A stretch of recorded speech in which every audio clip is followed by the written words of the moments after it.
A warning as overseas voting begins for Indonesia's presidential and legislative elections. The General Election Supervisory Agency says the process may be vulnerable to disruptions and foul play. Indonesians living in Hanoi and Ho Chi Minh City in Vietnam have begun to cast their ballots about a week ahead of the polls. No reports of disruptions for now. But the General Elections Commission has come under fire for its perceived incompetence in organising the overseas voting process. Among the problems reported, the early distribution of ballots and changes in balloting methods. In Malaysia, there are unresolved reports of alleged duplicate names on the voter roll. There are more than 1.7 million eligible voters across 128 cities abroad. Polling for those residing in Singapore will open on Sunday, just 3 days ahead of local voting in Indonesia. Let's get more details now from Saiful Bari Ismail, who joins us live from Jakarta. Saiful, we just heard some of those concerns about disruptions and foul play possibly in the overseas voting process. What measures are in place to prevent any interference?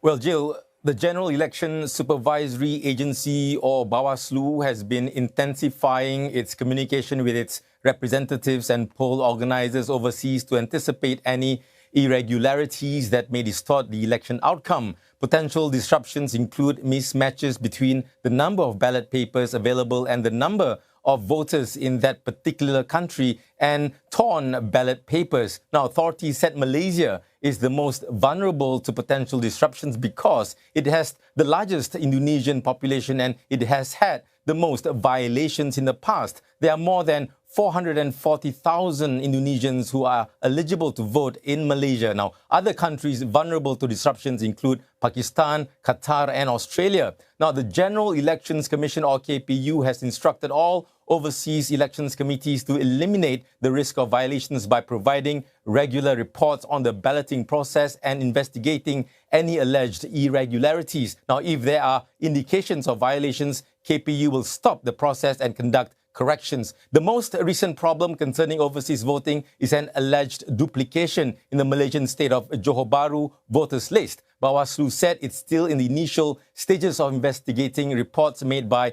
Labour Group Migrant Care that flagged more than 3,200 duplicate names. Now, Migrant Care is concerned that duplicate names could allow these voters to cast multiple ballots at polling stations, at mobile ballot boxes or by postal vote. Now, the KPU said it uses multiple models of a duplication analysis to check each name before releasing voter rolls, but added that the thing with analysis is that they can be flawed. Saiful, let's move to the polls proper. Focus in the upcoming polls has largely been on the presidential candidates, but the legislative elections are significant too, aren't they?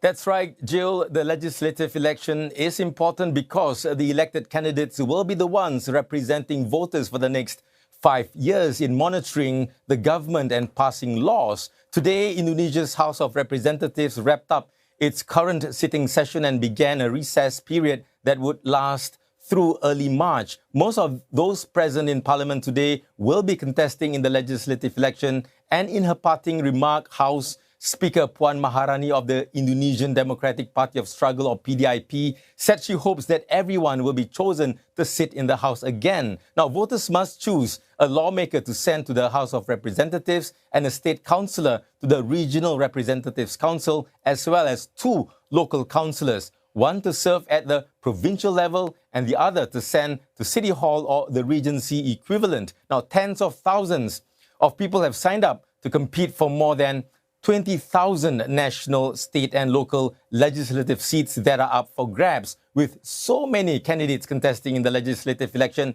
it's no surprise that many voters may not be familiar with them. Now, political experts said voters must be aware of the significance of electing the right people to the legislature. This is because any new government that wants to function properly must gain the support of lawmakers. If the elected president is faced with a legislature composed mostly of opposition parties, he could soon find it very difficult and costly to honor his campaign promises.